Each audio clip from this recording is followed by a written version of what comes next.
Final update. Found out my name wasn't even mentioned in my parents' will, everything went to my sister. So I quietly stopped covering their bills. A month later, Mom texted, "Power's about to get shut off." No hello, no explanation. I just replied with one word, and blocked her. I yanked it out. The latch was old but not locked. Inside were a few yellowed papers, a couple of black and white photos of my grandfather in his younger years, and folded neatly, the deed transfer, my name, his signature, the date he'd signed it, 3 weeks before his stroke. The cabin had been mine all along, and Mom had buried it.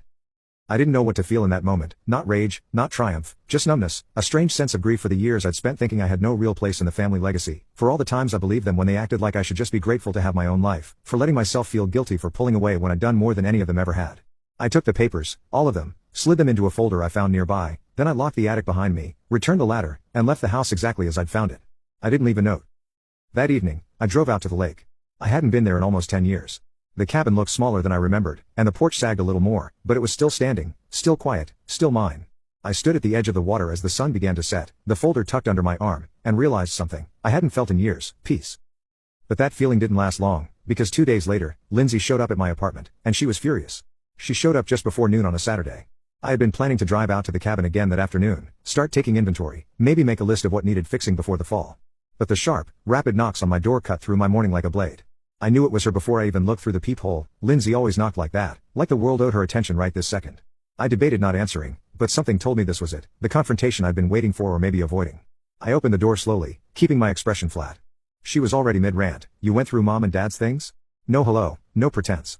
She was wearing a windbreaker and sunglasses even though it wasn't sunny, her jaw clenched so tight I could practically hear her molars grinding. I didn't respond, just opened the door wider and stepped aside. She walked in like she owned the place. They woke up and the attic was a mess. "Do you know how freaked out they were? And you took the box? Seriously? What, you just sneak around now like some kind of..." "Sit down," I said. That stopped her.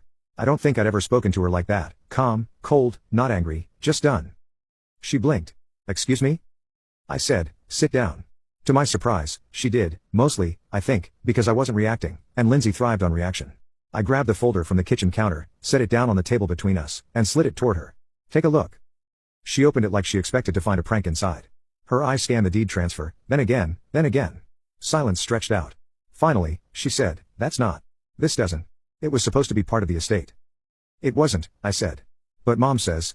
"Yeah, Mom says a lot of things." Her head jerked up. I leaned forward, hands clasped. "Grandpa left me the cabin. He signed it over before he passed, and Mom kept it hidden.